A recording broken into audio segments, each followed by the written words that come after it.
Welcome back to the Richard Sherman podcast. And I just want to say I appreciate you guys. You can be getting your NFL content from anywhere, but you're here with me. I'm thankful for you. So hit that sub button so you can get the notifications when I'm dropping a new episode. All love. Hope you guys are having a great New Year's, accomplishing all your New Year's resolutions, and staying healthy.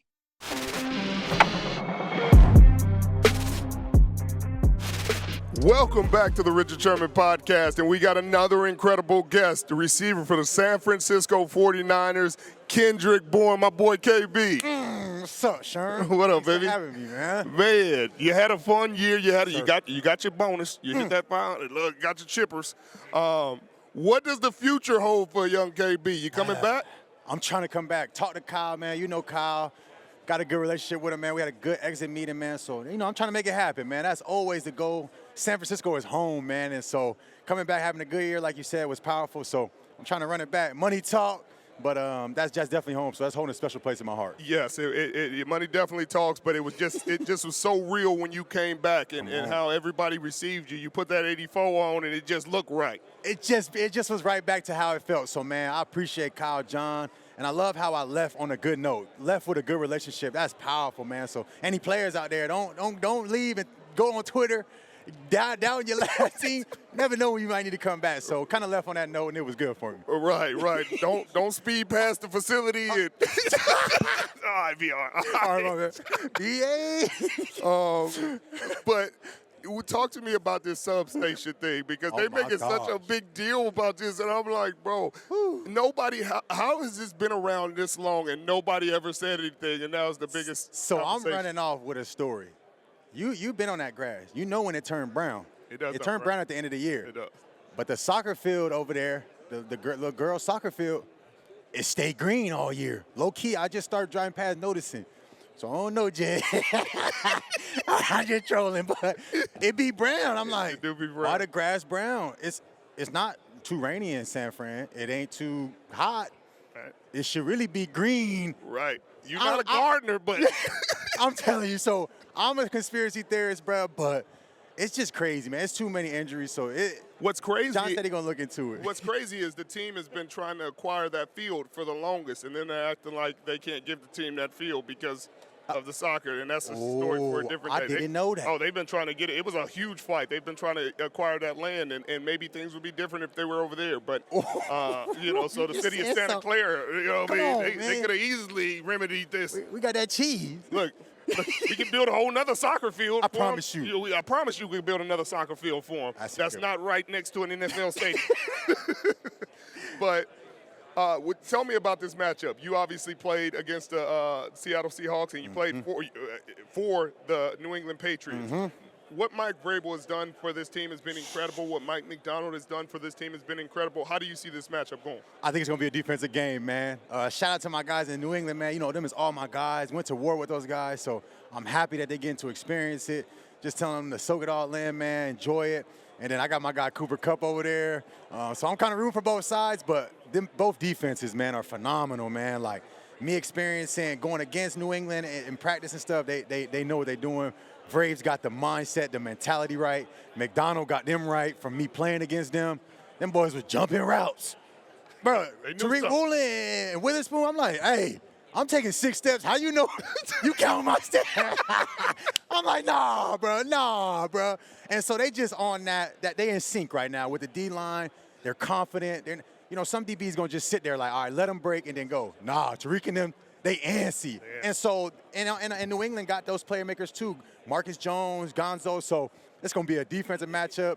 And both offenses going to have to be locked in. But I think whoever makes the most plays on defense comes on top. It's been crazy to watch the run that New England's on and the defenses they've had to play against. I mean, they've played against Houston, and now Drake Maiden got to take the beating.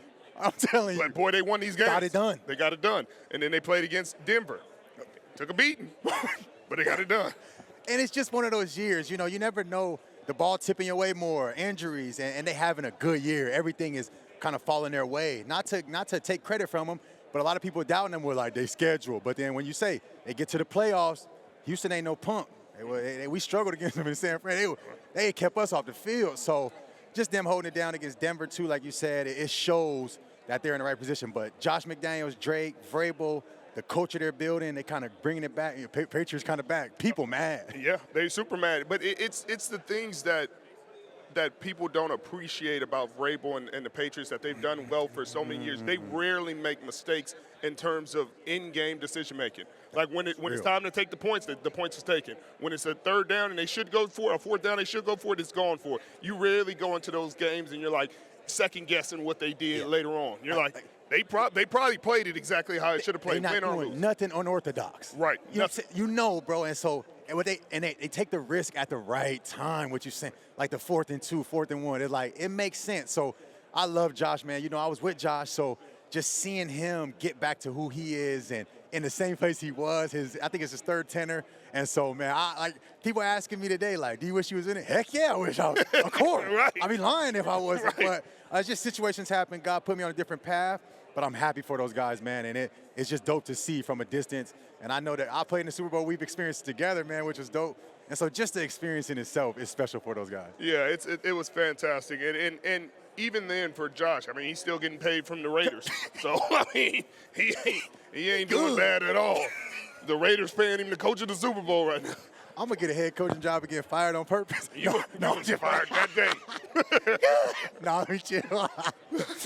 But talk to me about your clothing brand, man. We got your T-shirt up here. What we got going with it? We got Born Blessed, man. Hey, Born Blessed talks about, man, your purpose, man. You here for a reason. Everybody born for a reason. Everybody got a purpose in life. But you ain't going to just find it. God going to show you. And when you make it there, you figure out why you living. You born blessed, man. Boy, well, I'll tell you what, this ice seems like you're born blessed. But I tell you what. Amazon Jewelers. Yeah, Amazon Jewelers. Bring the diamond checkers over here. Nah, don't bring it. Don't bring it. Don't bring it. They say bring it. Don't bring it. Don't bring it. Don't bring it. Oh, man. It's so great to see the growth and maturity that you've shown at this point in your career. Obviously, I saw you as a younger man. Young bull. And I heard a lot about you from Junior Adams, who coached you at Eastern. You know Junebug in Dallas now. Yes. Yeah. He with them boy getting pickings and them rights. He and them boy balling. Getting them right. And he said his experiences with you and Cup helped him get them right. Because dealing with y'all was a lot. Different energies. Nah, that's fire. That's fire. Go ahead. How does it feel coming from Eastern and everything you experienced there to this point in your career, that journey that you've been through and the growth that you've shown? Yeah, man, like I was talking about Coop, man, that's my guy, man, us being connected for so long. I always talk about, God put him in my path for a reason. He was grinding when he was there, doing the right things. And I didn't understand it at first. I was just like, man, he get more passes than me, man. He balling more than me. But as I got older and now being around him in the league and our careers, it's like God was showing me a long time ago how to carry myself, how to train, how to think, how to operate, and that's special. But it all led to me in my career, and understanding once I got to the league. When you say I was young, I got to the league, I was blowing cheese and having fun, and you mature as you get older, you start to realize, man, I don't need everything. Right. I don't need I got a lot of chains, don't get me wrong, but I've gotten to a point where I can do a little bit now. You buy certain things, you invest right, you do good with your finances, you can move different. So I've grown in so many spaces through football. That's why I love the game, man, because it gives you so many ventures in life that if you do it right, you know what I'm saying, you can do this for a long time in life. No question. And you're a Uso. So talk about that and what that means to you and just being able to inspire that community. Bro, my culture is amazing. Look, I got Samoa on my chain. I'm promoting my guys, but the love my Samoan culture gives and how we love people is powerful, man. And I keep that in my heart. Show love, you know what I'm saying? Be caring, help people. And my family is a different look. I can't hinder them. I was hindering them how I help them, but it's a culture that I'm connected to and I love, and it's part of my brand too. So I got a poly cross on my thing, and it's just about keeping what's connected real. Well, I appreciate you joining me, KB, as always. It's always love, brother. Thanks, Sherman. Appreciate you, man. Thanks for having me, bro. Welcome back to the Richard Sherman podcast, and we have an incredible guest today, one of the best corners in the National Football League, Denzel Ward. Appreciate you joining me, brother. Appreciate you, man. Appreciate you having me. How you feeling about this Super Bowl? This looks like a great matchup. The Patriots have gone through some of the best defenses in the league to get here, and obviously the Seahawks have one of the best defenses in the league. What do you think the issues are going to be for both teams going in? Yeah, I think, like you said, it's going to be a great matchup. I got a lot of respect for Coach Vrabel and his team and what he's been able to do in his first year being in New England. But for me personally, if I had to pick, I think I got Seattle. I'm not just saying that, you know, because I'm on your show right now. But no, I think I got Seattle taking it. I know they got that Buckeye Jackson, and man, them boys been balling and doing their thing. So I see them taking it. Boy, y'all Buckeyes put the receivers in the league now, don't y'all? Yeah, we do. Y'all done put some receivers in the league. Y'all done put some great corners in the league. Talk about being a corner in this league. You've been one of the top corners. We talked about that for a long time. And do you ever find yourself watching other corners, Stingley, Surtain, Gonzalez, you know, these guys? Because obviously when I was playing, it was Revis, it was Pat P, it was myself. Slay was in the league playing well, Gilly. But you don't, you know, it's a friendly rivalry. Yeah. It's hey, I watch, I see what you're doing, and I go try to strap and put up some numbers as well. Yeah, no, it's definitely like that. Like, I'm friends with all those guys, but during the season, like you said, it's a competition. Like, I'm looking like, okay, what they do this week? You know, they got Jamar Chase, they got whatever receiver, what was their stat line against them, how many PBUs, interceptions, and what type of game did they have. I'm like, I got to go out and do my thing this next week and top that, you know, just trying to stay a step ahead and just competing like from a distance, you know. So I'm definitely keeping eyes on everybody and checking out their game, what they good at, and try to apply it to my game a little bit. But, yeah, it's just a friendly competition. Yeah, that's exactly how I felt. That's exactly, bro, it was to the point where before games sometimes I had a stat sheet like, he got 2 today? Like, oh. Right. And I'm going out there hunting. Exactly. Facts. But it's a friendly competition. You know, we would trade notes sometimes, but also as a corner trying to evolve your game, you learn so much about yourself. You watch your tape, you know the things you do well, you know the things you don't do well. That's being an honest player, and the only way you can elevate is being able to see what you do well, improve your game, work on your weaknesses. But sometimes you see something in somebody else's game. I saw something in Aqib Talib's game, his off coverage. He played with like a real short stagger, and he would just quick shuffle. His off was just a quick shuffle. He didn't pedal. He just quick shuffle. And then if it was quick game, he's transitioning out. And if it was long, he would usually flip his hips and get himself into a transition. I was like, I think I could play it like that. Right. And it helped my off so much because everybody running these condensed formations. Do you ever find yourself, and even practice squad dudes sometimes, if they had something in their bag that I wanted, I'd be like, hey. Exactly. I need that. Yeah, I think that's the biggest thing. Like, it don't just have to be from the top guys that you get in things that add to your game from, like, even in practice, like seeing how guys run routes or seeing what DBs do in practice and stuff like that. You can take stuff from their game. So it's really just staying open-minded to everybody and into the game, you know? Yeah, I agree. That's the way you keep evolving and staying at the top of your game. Talk about Todd Monken. You guys just hired Todd Monken. He was a coordinator for you know, your rivals for a while. Obviously, Jim Schwartz is still under contract, but talk about the good things that you've heard about him, and have you had a chance to go meet him yet? Yeah, I haven't got a chance to meet him yet. He did text me yesterday. I wanted to reach out to him. I had the Pro Bowl game, though, so I got to get back to him still. But I heard a lot of great things about him.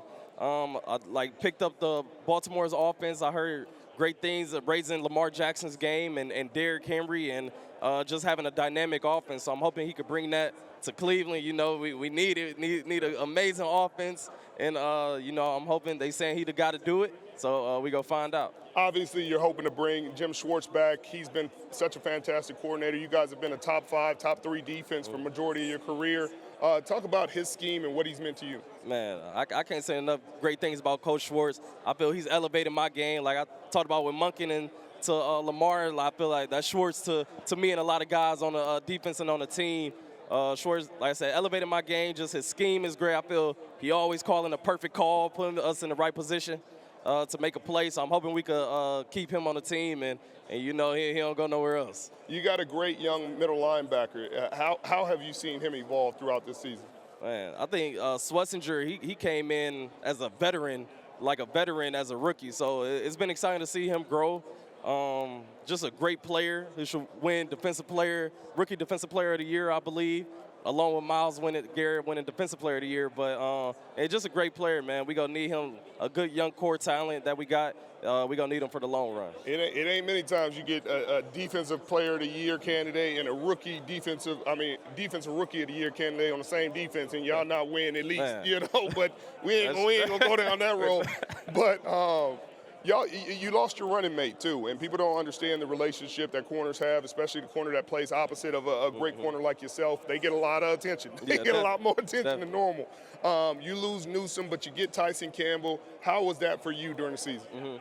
Honestly, it was tough at first. Like Greg Newsome, like that's my brother. Like, you know, we got real close over the time that he came into the league. And like I said, he getting married this offseason, go to his wedding and everything, and they trade him, so it hurt me. But, you know, that's the NFL, and that's what happened. But Tyson, he a great fit for the team. Came in, locked in, played man-to-man, and he's just a great dude to be around. So I think it was a good trade. Greg doing well for Jacksonville and Tyson doing well. And me and Tyson becoming closer and closer. But I think he a great fit for the team, though. I agree. I agree with that. So Cleveland sometimes gets a bad rap, and I want to give you a chance today to tell people something they don't know about Cleveland, some positives. You know, you got to give Cleveland some love today. We're going to give Cleveland a little love. Right. You know, hey, LeBron from Cleveland, so that's all you got to say. LeBron from Cleveland, so that's all you need to know. But, nah, the Browns, man, we about to pick it back up this season, hopefully make the playoffs, and we trying to win some games and bring some winning back to the city. I believe that. Shedeur Sanders was named to the Pro Bowl this year. That was a little different. They said y'all had two Pro Bowl quarterbacks in Flacco and Shedeur. So, but talk about him and the growth that you've seen from him. Obviously, as a corner, you see it up close and personal. We understand these quarterbacks. We understand what they're seeing and the way they kind of try to diagnose and dissect these defenses. Did you see the growth that you expected from him this season? Yeah, it's been well. I mean, like I said, he is just a rookie. He got all the confidence in the world. I think you need that at the quarterback position. And I think he's going to continue to develop and grow into a great player.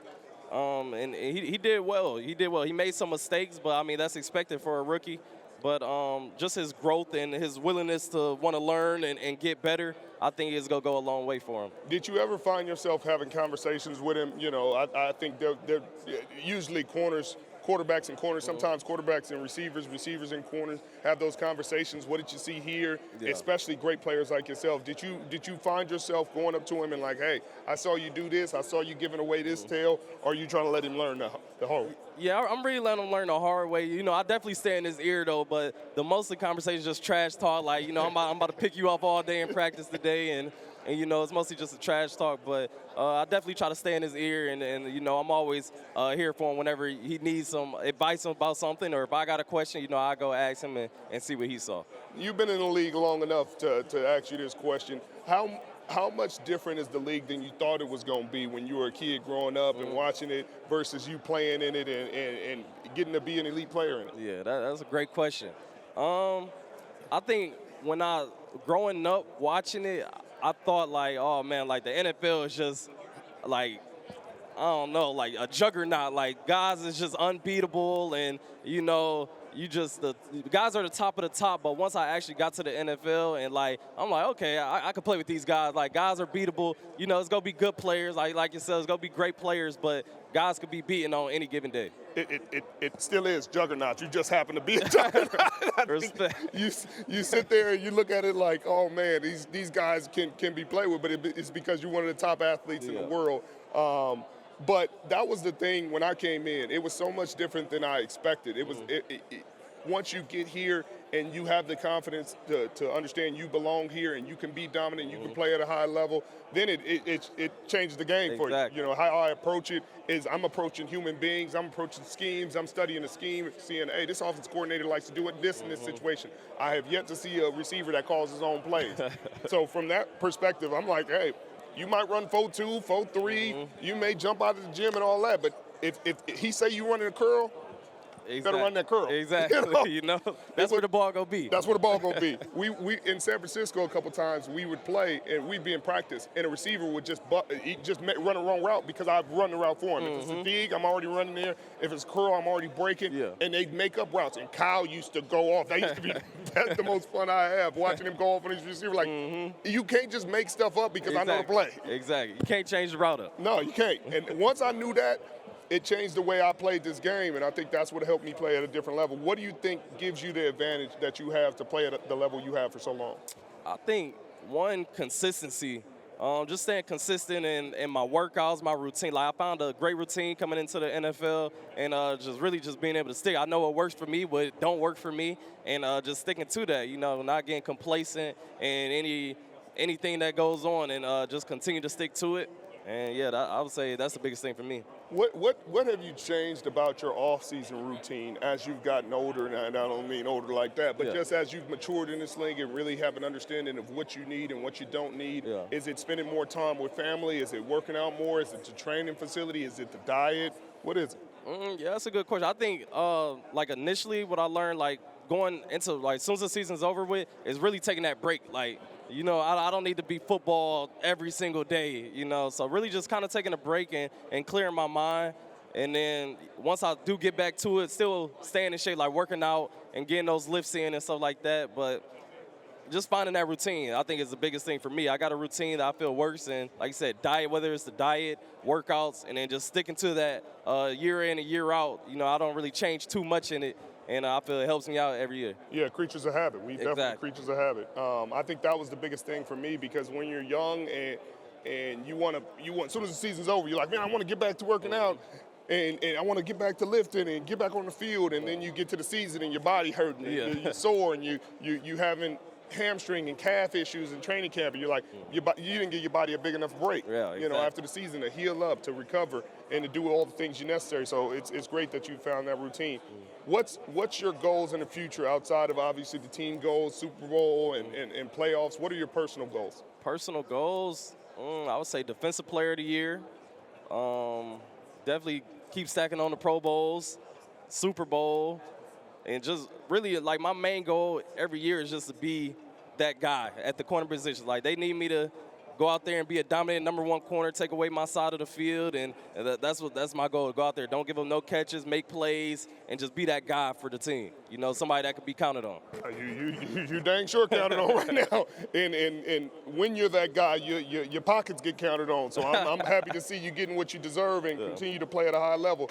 Let me know if you got any questions for me. I don't want to hold up your whole day. Yeah, no, for sure. No, I definitely got questions. Shoot, we're here with a great Hall of Fame player, great talent.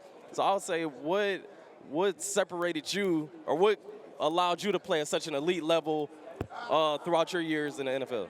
I think it was the mental side of it. I think understanding the coordinators, understanding situational football. When I trained, I tried to make sure I kept it mental even when I'm training, even when I'm fatigued, and even when I'm working my body and my body's breaking down and we're running gassers. I'm letting my brain function, because a lot of times you're in those situations in the game, that's when it's asked of you. It's not when you're comfortable and you're feeling good and you're doing all this. It's when you're dead tired, your shoulder kind of hurt because you just made a tackle, you're a little bit dazed, and you're like, it's 3rd and 5. Can I remember the concept that they run on 3rd and 5? Can I remember the concept they run on 3rd and 8 out of a bunch? Like, hey, when the receiver go in motion and come back, is it that double follow? Is it that drive? Is it drive basic? Is it spot 7? What is the route concept? And I would challenge myself when I'm super fatigued to be able to diagnose and really digest that information. And it helped in a lot of those games, because when you get in those big games, it's a 2-minute drive.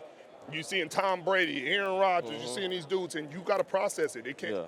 And that's the most uncomfortable time, and I think that's the hardest thing for guys, even when they're great in the classroom and even when they can go and walk through and diagnose it, and you figured it out in practice. Can you do it in that game when the lights is brightest, you're tired, you hurting, and be out there and go up and make the play? It's something to be able to see it and hey, I know it's curl, I know it's dig and do this, but can you break? And then when the ball comes, can I get the book? And so that's what I want to ask you, too. So what makes you comfortable in those high-tense situations? So you're going against Tom Brady, like 2 minutes on the clock, tie game. Like, what makes you comfortable in those high-pressure situations? It was something that Pete Carroll really preached to us throughout our time. Everything is a championship game. If you came to our practices, it'll make a lot more sense. Because our practices were like games. Like, we out there, like, trying to kill each other in practice. We out there full speed, attacking. Like, so when you get in the game, it's easier than practice, because they're not matching the intensity a lot of times. Every now and then they are, but for the most part, like, we never turn off. So that's what makes it tough in the offseason when it's time to turn it down. They'd be like, our thing was turned down for what? Exactly. Like we running and hitting everything moving. So just making sure that we took everything that serious. And the guys around, I would say, held that standard. Like, you got Bobby Wagner, you got Earl Thomas, you got Cam Chancellor, you got Mike Bennett, you got real. I had some boys. We had some boys. Yeah, I had some boys. So the standard is the standard all the time. And when you have that, you consistently are getting pushed every day. Like, if y'all want the offense to move the ball, don't put them out here with us. Mm-hmm. Like, it's the offseason. You want us to not go after the ball, you want us to not, then don't put them out here. Right. And don't put us out here. Exactly. Like, sure, they're going to find you, they're going to take your draft picks. If you put that ball up, we're going for it. No doubt. And that's, no doubt. you know what I mean? Yep, It's just the kind of guys we were. That's real. That's real. I appreciate that, man. Yes, That's sir. It was great having you, man. I appreciate you. I appreciate you taking the time to be on here with me. I got a lot of respect for your game, and Likewise. I want to keep in contact. Likewise, man. For Yes, sure. sir. Appreciate you, bro. Yes, sir. All love. Yep. Welcome back to the Richard Sherman podcast, and today we got an incredible guest receiver for the Green Bay Packers, Romeo Doubs. Appreciate you joining me, brother. Appreciate you. So, you've been with the Packers your whole career. Talk me through your journey with them. It's been an incredible deal. You know, it looks like you've had a tremendous amount of success, gotten better every year, been really dominant on the field. But tell me how you see things going. I thought my growth internally was the biggest thing for me. I know football, that's another world. I know that's the main thing, but I just want to say, yeah, those 4 years outside of football, I thought just my growth as a human also aligned with just some of my football play, you know what I mean? Mm-hmm. And yeah, man, I love the organization. I love how they're structured. I love the process on how they go about things. And ultimately, if you just go down the line of who's been there, like, it shows that they give opportunities for the players not only to grow in the football world, but just as a person as well, man. And, you know, I appreciate Green Bay dearly. And yeah, bro, I mean, I love the organization, man. You've played fantastic, and you never know how other places are because, you know, your experience is only the team you played for, and you got drafted to Green Bay. How different was that? Because from the outside looking in, I've only played there a few times. We've gone there with Thursday Night Football, but it looks like such a close-knit community, such a great fan base, obviously such a historic team. Yes. But what's been your experience as a player? I thought just – that's a great question, man. I think I feel like everything was so on time, just how everything played out throughout my years. Like, it wasn't like I was a guy that came in and had a blazing season. You know what I'm saying? Like, every year it was something. Mm-hmm. You know what I'm saying? Playing ball and, you know, again, and in the situation alone, like, it, especially this year specifically, it gave me an opportunity to actually, I wouldn't say being a leader, you know, because, again, our team was so young where there was no guy that was in year 7, year 8 that can literally show us the ropes, where in this case we were growing as a unit. And I've emphasized that, I want to say, going into my second year being under Matt LaFleur, you know what I mean? So, Matt LaFleur and I guess your entire team, at least offensively, have preached this.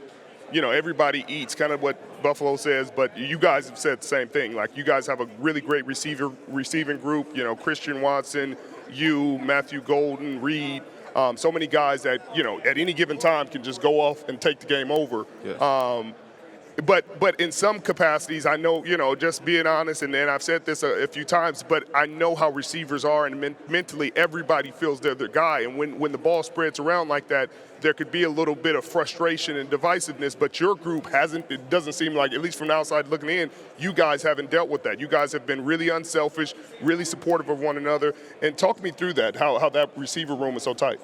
Like you said, man, just supporting one another, bro. And again, like you get in the game and, you know, Jaden take over, I'm taking pride in my blocking. You know what I'm saying? Like, that's just what it was. You know what I mean? And ultimately, I mean, just being around them, it was amazing. And like I said before, the biggest reason for it was just our growth, bro. And I preach that all year long, man. But when it comes down to this time, when Yes. you finally become a free agent, it leads to that question, can you be a true number one receiver in the National Football League? And I think teams are going to want that question answered. Obviously, your play answers it, but the opportunities are limited for them to see that. What do you have to say to those teams? I mean, I believe I could be a number one guy. Mm-hmm. That's a no-brainer. But it's just, I mean, yeah, I don't really got nothing. No, but it's you know? On the field, you have been fantastic. You're an incredible deep ball runner. You're an incredible route runner. When the ball's in the air, you're a great guy. You win a lot of those matchups. Talk about what you could do with the amount of opportunities some of these receivers get, because some of these receivers are getting 150 targets a game. I mean, a year. It's like you give me 150 targets, I'm going crazy. Yes. That's any receiver. You know what I'm saying? And I thought, again, just being under this system, I did a fantastic job just making the most of my opportunity of what I was given being there, because, again, man, everybody in that room can go at any moment, bro. So no question. So what would you want for the future? Obviously, you've been with Green Bay your entire career. Would you want to stay there, have those conversations happen? Have you started to walk down the avenue, or are you just letting your agent handle everything? Yeah, I'm going to let my agent handle everything because, again, you know, I'm new to this. Mm-hmm. I have some experience under my belt, but I don't want to do too much. I'm going to let him do his job. He's amazing at what he does. Mm-hmm. And, yeah, man, I'm going to just leave everything unknown because it's a lot in there right now. Well, let's talk through this season because you guys came in. I thought you guys were amongst the Super Bowl favorites coming into the year. You got Jordan Love, and he's been incredible. Talk about him as a teammate and how he's helped elevate your game and the guys around him and the growth that you've seen with him. Yeah, I love this, bro. Yeah, because I've been around Jordan. I was around him, obviously, when Aaron was there, mm-hmm. my rookie year before he took off or whatnot. But I just thought his growth just as a player and a system, as a human, I just think it's amazing to see because not only is he the same person, but just some of the traits that he's been able to add on amongst himself. I thought it was really great to see, man. I thought in that playoff game against Chicago, that might have been his best game of the season. Mm-hmm. I thought he mm-hmm. executed the offense really well. What do you feel like went wrong in that game? I felt like you guys were in complete control. We had the game. Mm-hmm. So you guys were in the ball well with Josh Jacobs early on. You guys freaking were controlling that. It looks like he was unstoppable in that game. Mm-hmm. You guys passed the ball efficiently, and then things in the second half just kind of fell apart. What did you see? And I still question it, but ultimately there's a winner, there's a loser. Clearly the winner had the better game plan. And again, I'm just being on the bright side of things. Obviously, losing in the league is not it. And, yeah, it just gives me something to learn from, to grow from, and obviously just be better moving forward. Oh, yeah. You talking to somebody who know heartbreak from loss. Now, you're talking to somebody who know whose heart's been broken. So, believe you me, I know how much it hurts to lose in those playoffs. Yeah. But you guys just had such a great offensive season. You played such a great game that way. And I really admire how you guys support one another, because in a league that can be incredibly individual yes. and selfish, you guys show an unselfishness in that room that's uncommon. Yes. Yeah, man. So talk to me about LaFleur and how great of a coach he is. Oh, man, I love LaFleur, man. Now that man. Take your time. I'm going to take my time with this one, bro. Great offensive mind. And he's a huge part of, I am where I am now, just in terms of just my football knowledge and just understanding the game, understanding the situations. I give him a ton of credit for that, bro. I just think, he's very upfront, just honest, and very understanding. You know what I mean? So. Yeah, I mean, the system that he runs, a lot of teams run, yes. some version of that system. So it's easy to see how you could fit in other places, because so many of these teams have really tried to pattern their offensive scheme behind him, McVay, mm-hmm. Shanahan, which is a really cool scheme, which gives you a lot of opportunities in my mind. But, we're not going to go too far down that line. I ain't going to make you go there. But I appreciate you. You got anything for me? I appreciate you, man. Glad to meet you in person. Nice. You know what I'm saying? Amazing ball player. And thank you. Thank you. No problem at all. Well, I appreciate you joining me, brother. Yes, sir. It's an honor to have you on. Good luck down the line, and I hope you get all the money you deserve. Thank you.